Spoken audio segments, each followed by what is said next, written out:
Good morning, good afternoon, or good evening, wherever you are. Today I'm going to tell you one of the Jataka stories.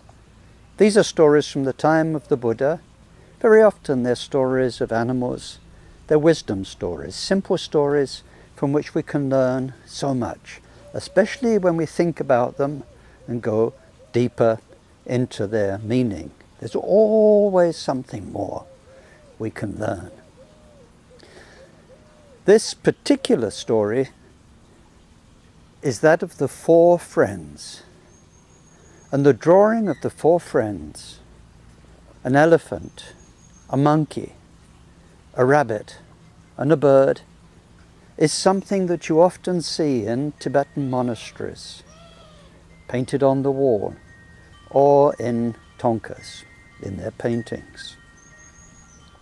So let's first hear the story. It's short and it's simple, and then we'll think about it together a little bit. In this story, we have the four animals who talk with each other. Now, of course, normally each animal has its own language. The elephant makes a trumpeting noise. You try it. Try to sound like an elephant. And the monkey has its own language, chattering like, you have a go.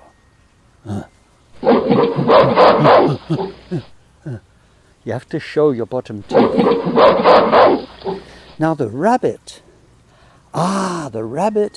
is an animal that's often hunted by other animals, and over thousands of years the rabbit has learned not to speak. The rabbits learned the value of being silent. There is a thing that's called rabbit purring, and in fact it's when they bang their teeth together very, very quickly when they're happy. And from time to time, very rarely, they can scream a little bit. But normally, the rabbit is silent. And then, of course, the birds, well, we all know how birds can sing, from the magpies that you can maybe hear just now, and the turtle doves, to all sorts of birds. So try singing, try whistling like a bird.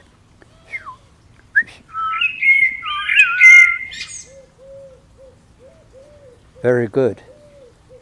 But then, how do these animals talk with each other when they have such different languages? Good question. Very good question. Well, in this story, they speak heart to heart, mind to mind. And the way they do this is by looking sincerely with an open heart into each other's eyes, and then they know what they're thinking. They know what the other one means. It's the special, secret, common language of the animals. So let's go to the story, and the story is about a very old and large and ancient tree. Just next to me here is a rather old olive tree, 100 years old maybe, or something like that. And some trees live for hundreds, even thousands of years. And once a tree is fully grown, it's a wonderful thing.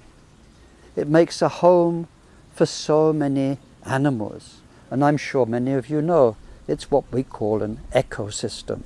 A whole world for birds, for squirrels, for insects. And not only that, the shade and protection it gives allows flowers and plants to flourish that otherwise couldn't survive in the strong sun.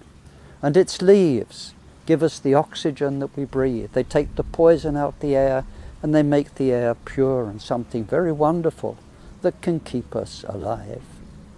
Sometimes in a tree you can find as much as 500 or even 1,000 different forms of life. A tree, a noble tree, is a wonderful source of life. And so our four friends were gathered next to a tree. The elephant is rather big, and he can see all of the tree. And the monkey, who's very flexible, very easily can climb up onto its back. And the monkey, being rather kind, gave the rabbit a lift and carried the rabbit also up on his shoulders onto the back of the elephant. And the bird is sitting in the tree where he flies with no trouble at all. The old elephant says, "Oh, I've known this tree for many, many years.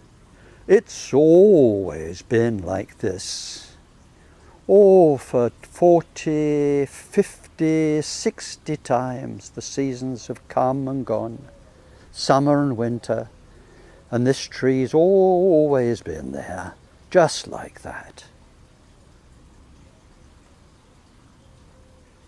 The others listen with a lot of respect and nod their heads.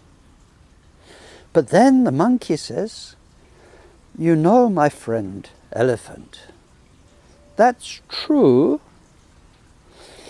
but actually I remember this tree when it was a lot smaller, before it grew to this magnificent size. Maybe 150, 200 summers ago.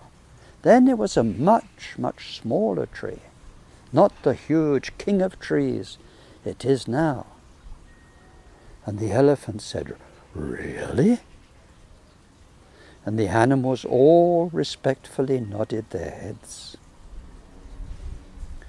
But then the rabbit, who was actually a very, very old rabbit, so old, oh my word, so old, he said, "Well, that's quite right, my friend Mr. Monkey and Mr. Elephant. But you know, I seem to remember when I was a very young rabbit, this tree was just a little sapling growing out of the ground, next to nothing at all, waving in the wind. Oh yes, and as the years have gone by, more years than I could ever count, I've seen it gradually become what it is now." And they all respectfully nodded their heads and thanked the rabbit for his memories. But then, last of all, the bird said, "My friends, how wonderful to listen to you, and how wonderful that we all can go back so many years and remember this tree which is so much part of our world. But let me tell you something.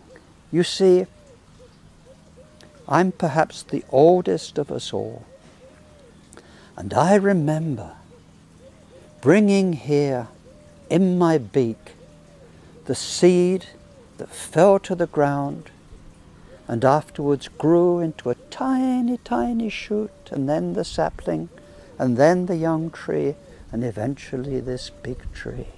Oh yes, it came from the tiniest of seeds." And then the rabbit and the monkey and the elephant all respectfully bowed their heads to the bird and said, "Indeed, indeed, such wisdom.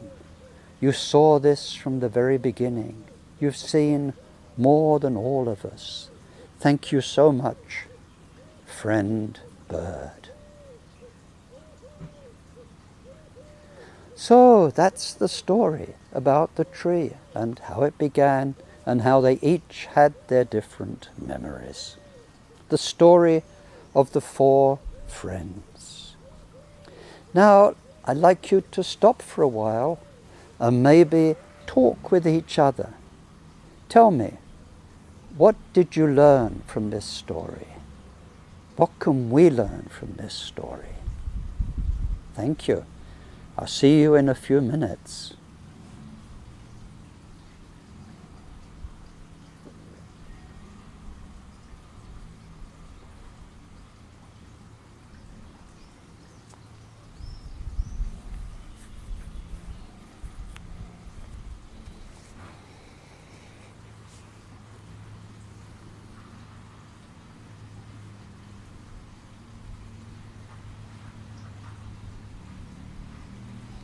Hello and welcome back.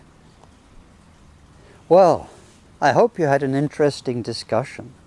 You see, these stories are there to help us think. Sometimes when something happens, we understand just the surface of the story. But when we dig a little deeper and we think about it a bit more, that's where we discover some amazing things. Sometimes about life, and sometimes, and this is the really important thing, sometimes we discover things about ourselves. It starts with monkeys and birds and a story, and it ends with seeing our very own minds and understanding a little bit better our own lives. So the obvious thing I think we probably all saw from the story is about the tree and discovering how it all started with the seed. One of the main points is about friendship. How before they talked with each other, these animals each had their own idea of the tree, their own experience of the tree. But once they'd shared quietly, with respect, through listening rather than just wanting to talk all the time, being open and trying to understand what the other person has to say, the other animal has to say. Then they ended up all knowing a bit more.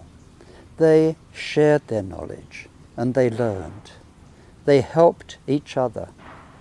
It tells us about how we can be in the world, how we can respect each other and learn so much from each other, and by working together in a nice, peaceful cooperation. It's one of the main points of this story. And friendship was very much part of the Buddha's teaching, as well as respect for nature, and respect for each other. There are many things we can learn from this story. But then, if we look at the actual tree itself, for instance, we think, well, what is this telling us? It's telling us how something so small, when you think of a seed, it's a tiny, hard thing. It doesn't look like a tree one bit, does it?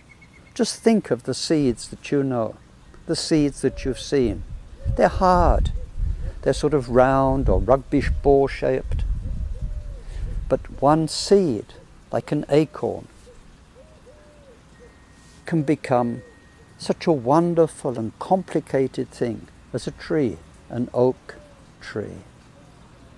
It's telling us how very big things can grow out of small things. Small beginnings can lead to wonderful ends. And if we want the wonderful ends, then sometimes we have to learn how to plant the small beginnings, like the bird who planted that seed in the very first place. One of the other things we can think about in this story, let's not make it too complicated. One other thing is in terms of the Buddha's teaching. What is this huge tree with so many branches and leaves and giving its fruit that the animals can eat and giving it shelter and giving its oxygen and life? That tree is the Buddha's enlightenment. The magnificence of enlightenment is in the Buddha's very clear wisdom that sees everything just as it is. And in the Buddha's great loving heart and compassion that cares for each and every being with no one excluded. That is this great tree. And sometimes, for some of us, like the elephant, when we think of the Buddha, or these days we think of the great beings of this world, who for us, in our lives, in our planet, are the wisest and the kindest of human beings. If we think of the Dalai Lama, the Karmapa in our Buddhist world, they're kind of there, they've always been there. So like the elephant, we think, oh yes, I'm an elephant. That's a tree. And that's it. We think it's always been like that. But then, if we have a bit more wisdom, and now we look at the monkey. You see, the monkey is a much more curious creature. Monkeys are famous for being curious, investigative. They want to know, find out more. The monkey already knows that that huge tree came from something much smaller. A sapling. The rabbit who spent so many years, tens of years, hundreds of years,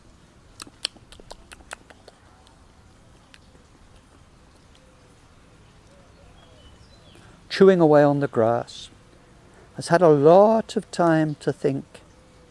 He knows that that tree not only came from the sapling, but the sapling came from just a small shoot. The rabbit's seen lots of those small shoots as it hops and hops and hops through the fields,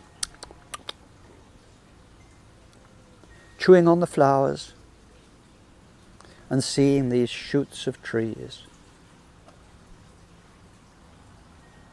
And the bird saw how it came from the seed. So the magnificent qualities of wisdom and love of a Buddha, of an enlightened being, come from something not quite so big and perfect and complete and magnificent. And we call this the way of the Bodhisattva, being as best as one can a kind, forgiving, generous, patient person in this world, someone who avoids all of the harmful things, who does their very best to be a good human being, and who in particular wants to tame their mind. That's the young tree that will grow into the magnificence of enlightenment. But that way of the Bodhisattva, the kind, good human being, also must come from something that comes before, that's younger, that's an earlier stage. That earlier stage, like the little shoot that the rabbit saw. That earlier stage is trust. Trust in goodness. We call it taking refuge. Turning to the wise to guide us.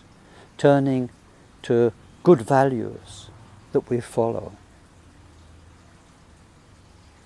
We take refuge. We hold strong to our values of goodness. Even if people around us are doing naughty things, bad things, we come to learn and to love and appreciate what is good. And we stick to it. And we set our sights on leading a wonderful life, a good life to help others. Now that's quite fragile in the beginning. It's like a little shoot coming out the ground. We need to nurture it very, very carefully so that it grows and grows and grows. But it will grow into the way of a bodhisattva, and that eventually becomes a Buddha who can help so many millions of people. But there's even one more stage before that, the one the little bird saw. That is the seed that all of this comes from. And that seed we call our Buddha nature. It means inside every one of us, inside you, inside me, inside every human being, if they're good ones or bad ones, inside every animal, every living being, we call them sentient beings. There is this seed that if it's worked on can become the wisdom and the love of a Buddha, this Buddha nature. So first we need to know that we have that goodness inside us, something inside you which is so beautiful, so perfect, so full of love for everybody, and that can give you such wisdom. You need to know that seed is already in the ground of who you are. Then we can water that seed. We can nourish that seed in a very, very long-term plan, so that we, bit by bit, can become what we call a friend for all beings. Thank you for joining me in this story of friendship, the story of the 4 friends who teach us some of the things we need to know in order to become a friend for all beings. Thank you. Speak to you soon. Bye-bye.